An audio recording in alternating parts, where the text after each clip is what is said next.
My 4-year-old daughter suddenly exclaimed. Grandma who passed away is telling us to run away right now. It was late at night when we were staying at my in-laws' house. I was puzzled and asked, "What do you mean?" My daughter took my hand, urging me to go outside. As she shared her story, I was left speechless. She has always possessed a mysterious ability, and in that moment, fear overwhelmed me. I never imagined that person would be involved in something like this. I've never been more terrified of human beings. Michael, who is 4 years younger than me, and I met when I was 34, and a year later, we got married.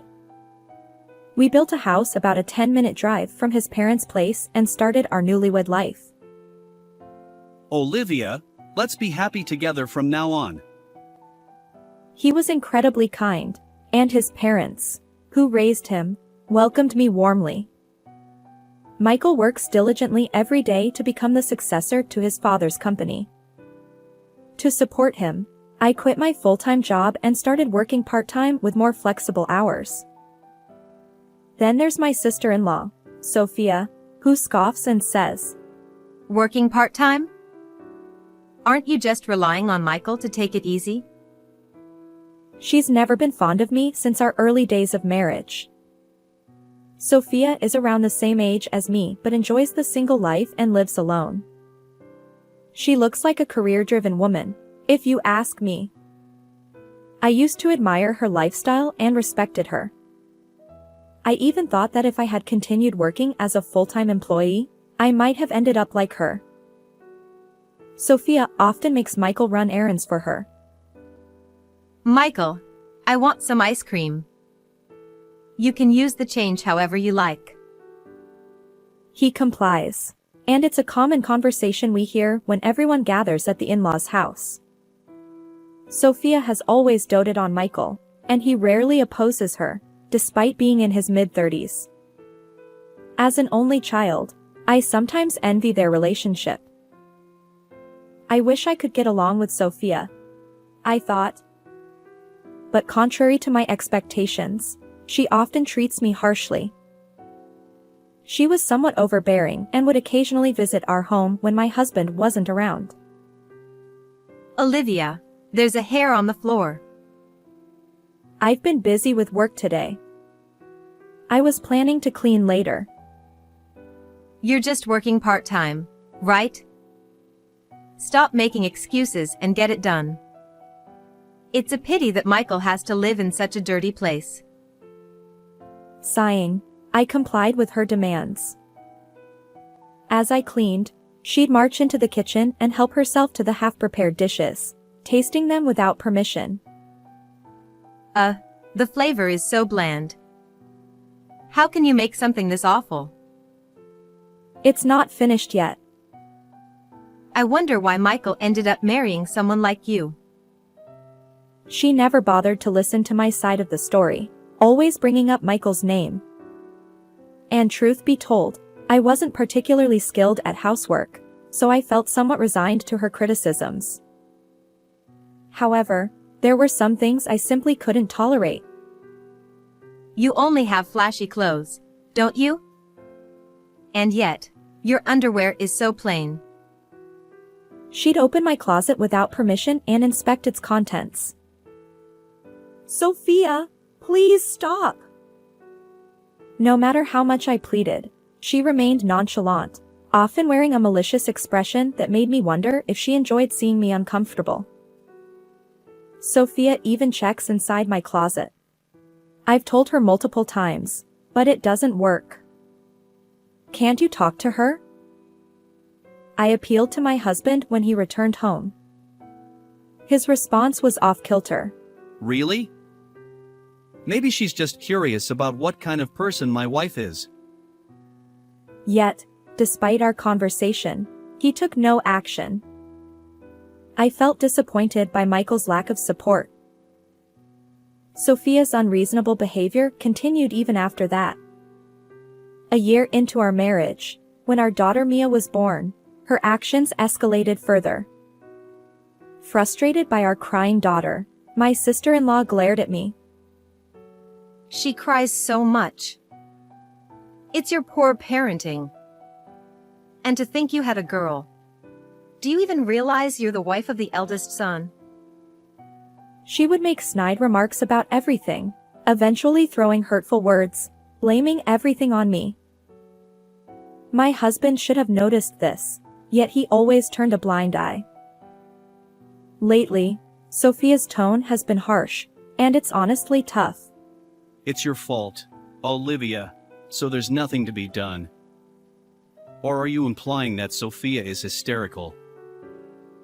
No one said anything like that. He consistently took Sophia's side, refusing to engage seriously. As time passed, my dissatisfaction with Michael grew. Is it okay to continue like this forever?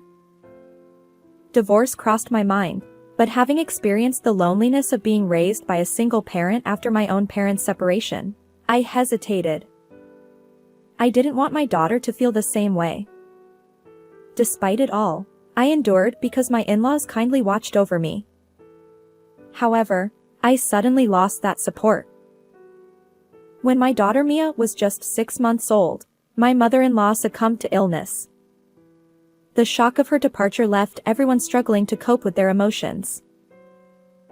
I'm going to visit Dad because I'm worried about him. Understood. Let me know if there's anything I can help with.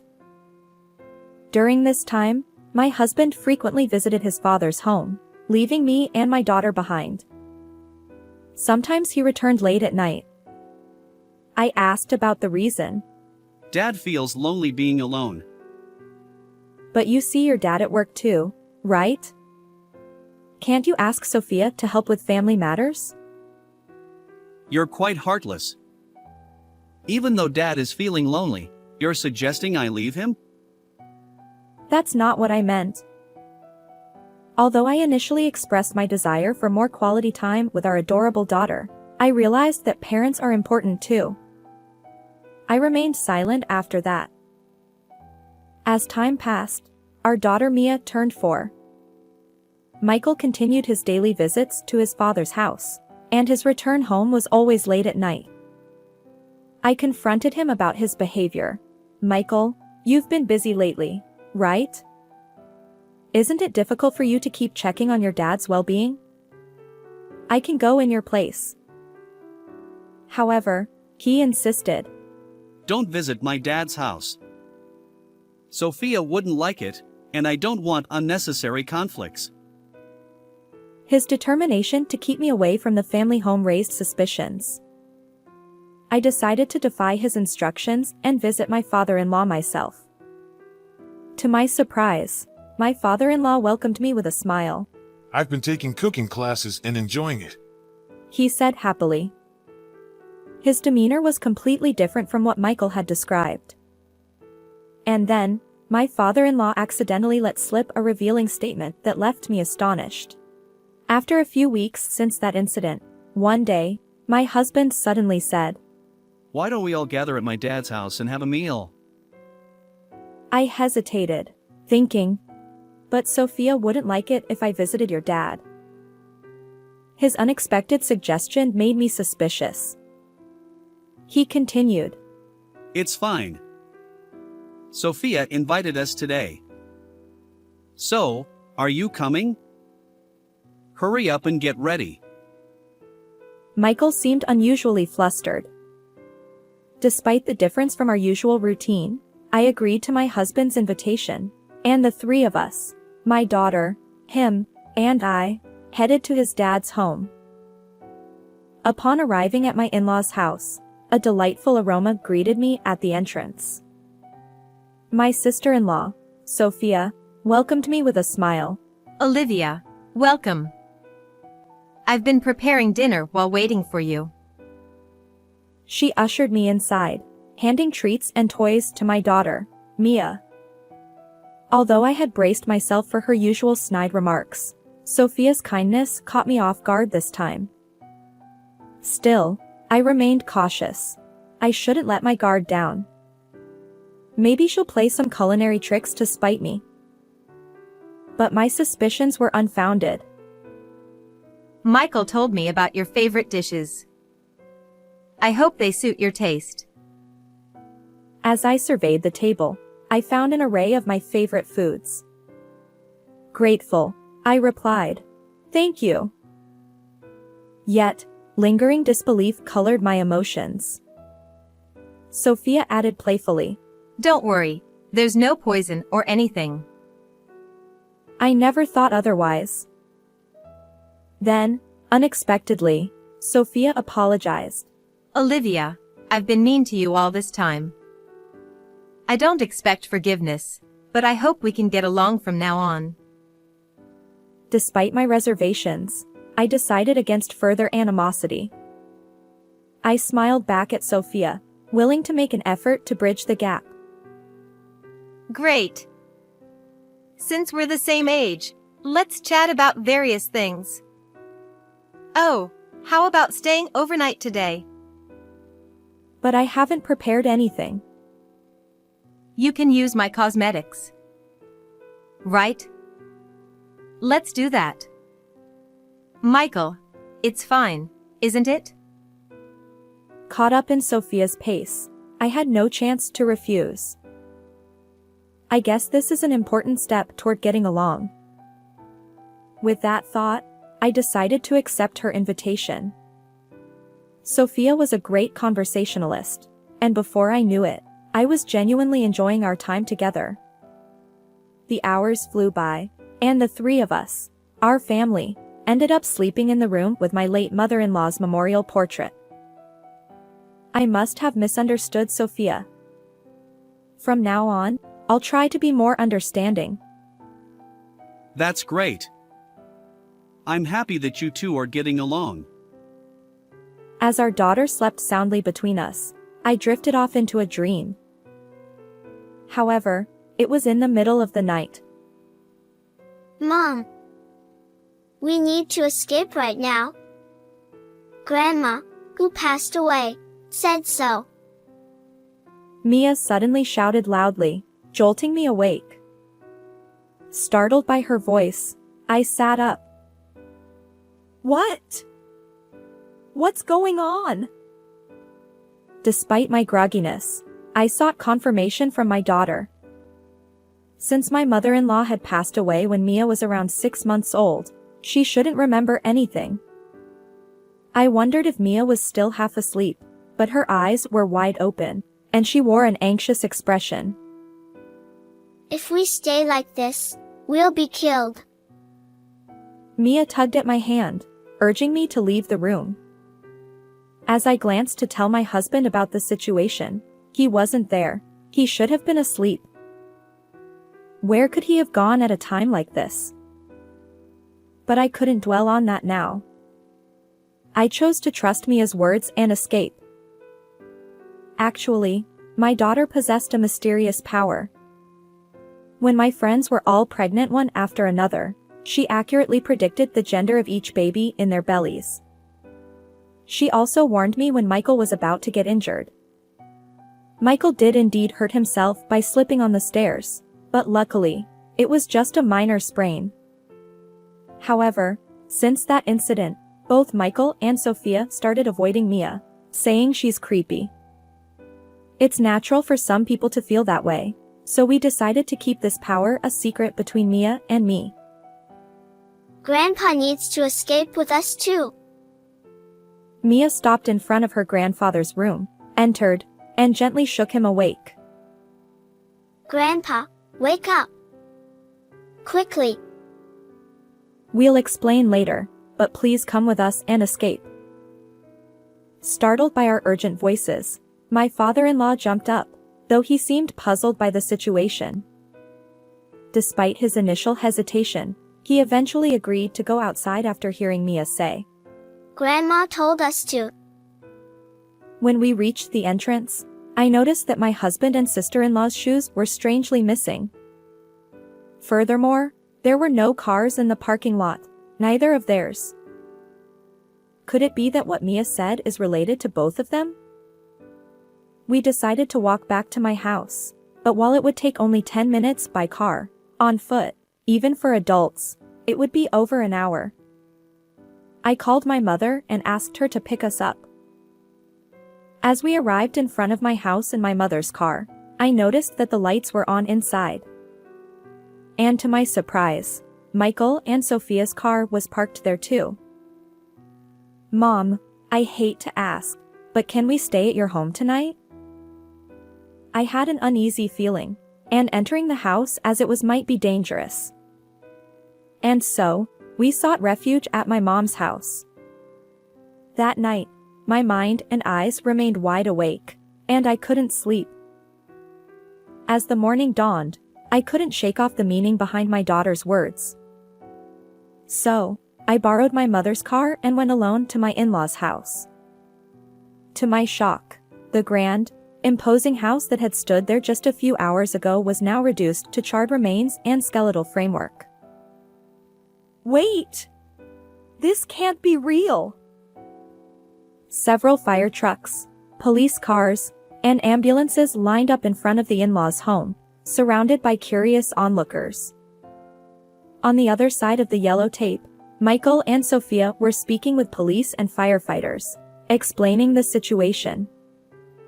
I slipped into the crowd of bystanders, hidden from their view, and observed the unfolding scene.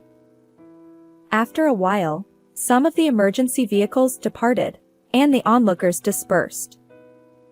The once crowded area in front of the house now stood empty. Hiding in the shadow of a nearby car, I listened to my husband and sister-in-law's conversation as they stood outside the taped-off area, gazing at the charred remains of our once grand house. It really went up in flames. The useless Mia and Olivia should be dead by now. They won't be of any help. If they survive this, it's a miracle. Once things settle down, I'll remarry my affair partner and make her child the legitimate heir to this house. The horrifying words echoed in my ears, leaving my legs trembling so much that standing became a challenge. Since Dad probably kicked the bucket too, the inheritance is ours. And the company will be mine soon. Michael and Sophia exchanged laughter as they discussed their sinister plans. What terrible people! I can't forgive them. Fueled by fear and anger, my entire body shook. Before they could return to my home, I hurriedly drove back to my home, retrieved my belongings, and returned to my mom's home where my daughter and father-in-law awaited. And there, I shared the events from earlier at the in-laws' house with my father-in-law. There's something you need to know. Oh my. How could this happen? I absolutely cannot forgive it. His face twisted with shock and rage, and together, we decided on revenge against my husband and sister-in-law.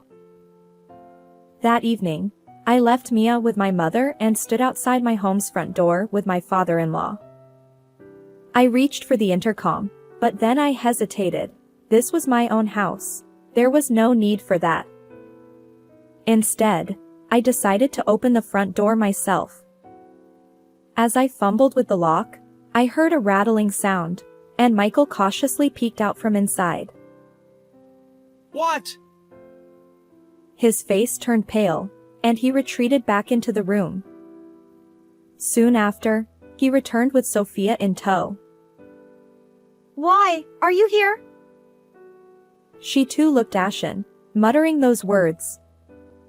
But when she noticed our gaze, she suddenly clung to my father-in-law, feigning relief. Thank goodness you're alive.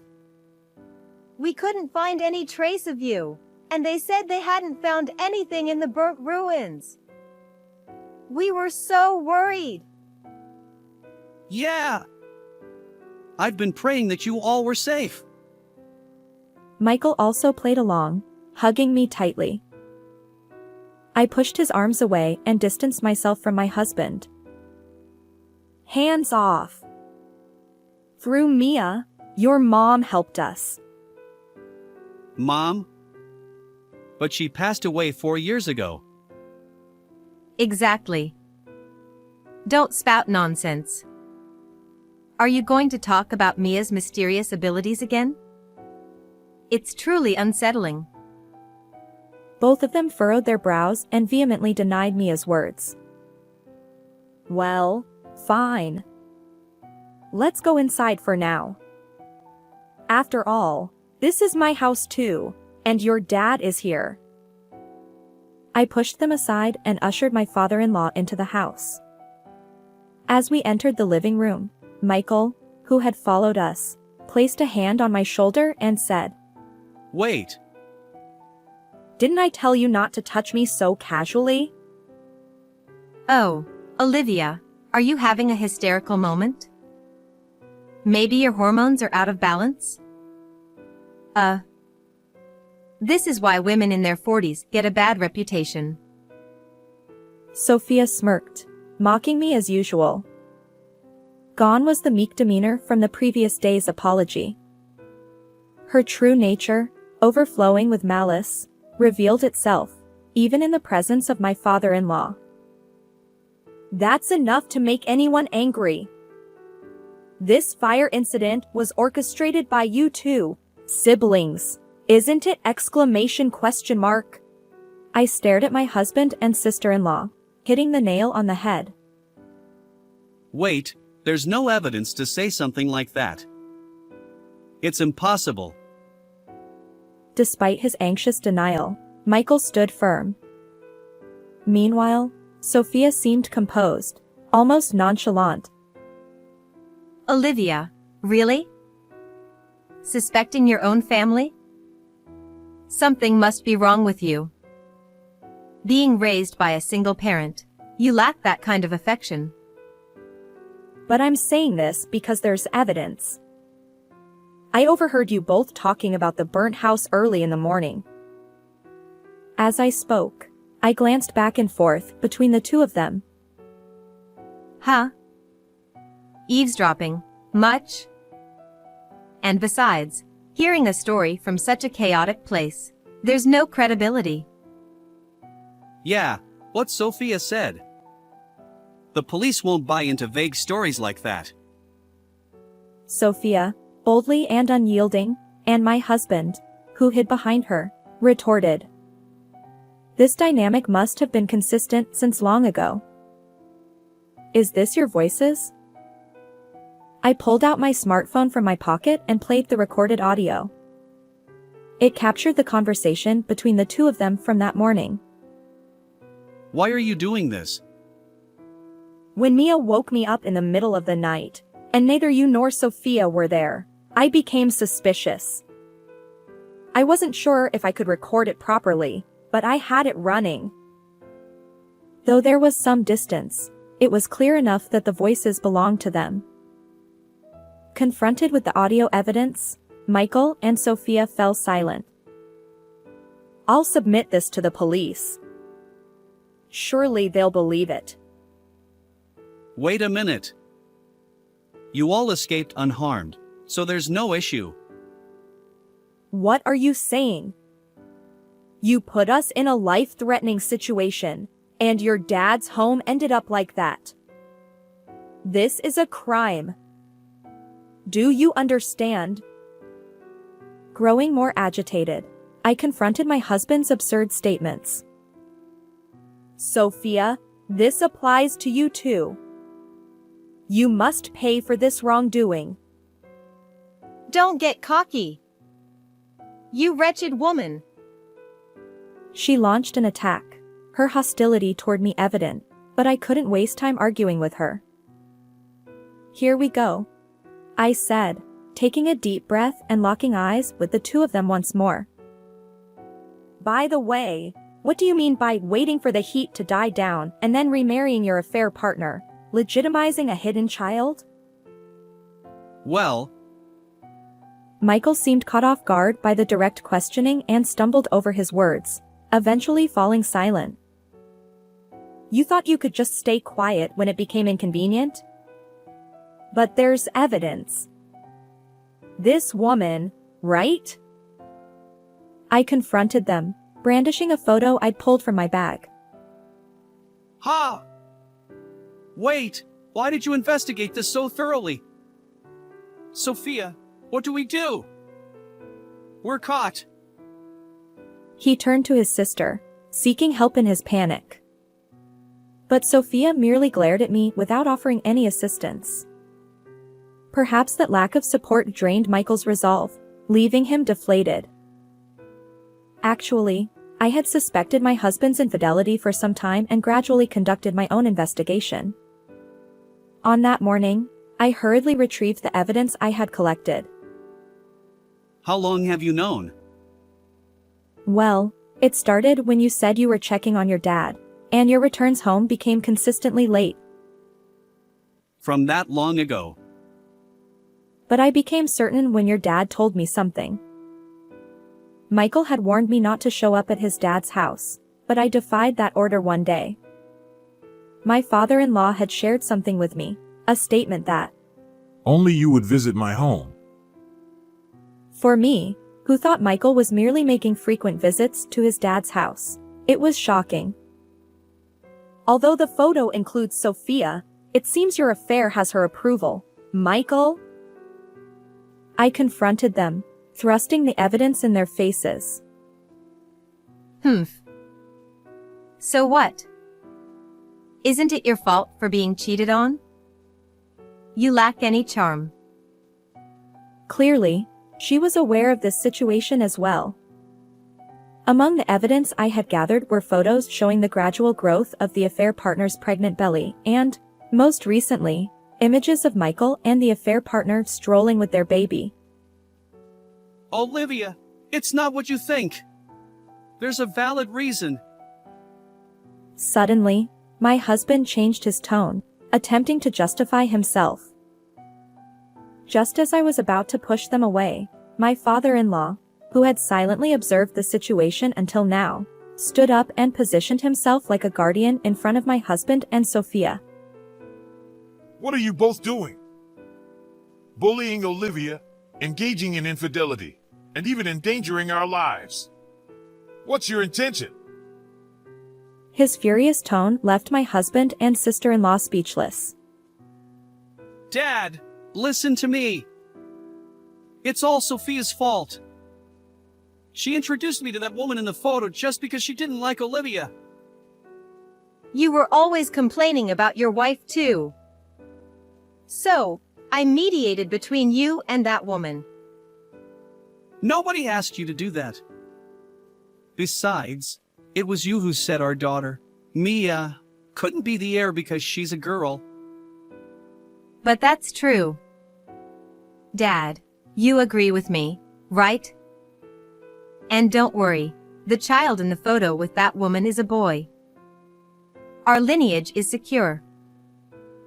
Michael and Sophia argued, debating who was at fault. Through their exchange, the reason for my sister-in-law's animosity toward me became clear. She, who is the same age as me, couldn't understand why I was happily married with children while she faced a string of rejections and remained single. Her envy of my apparent happiness fueled the years of mistreatment I endured. Sophia, desperate to break up my marriage, used her compliant brother to impregnate her affair partner with a baby boy. This is outrageous. It's beyond cruel. I thought, my anger welling up again, my clenched fist trembling uncontrollably. Enough of this. My father-in-law shouted, and both of them fell silent. Their demeanor resembled that of chastised children shrinking before an angry dad. Olivia, I truly apologize. I've raised such foolish individuals, and I bear responsibility. My father-in-law apologized repeatedly, and I offered him my best smile. Without hesitation, I turned to Michael and fixed him with a stern gaze.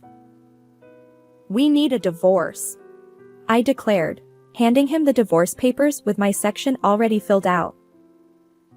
This saves us the trouble of negotiating.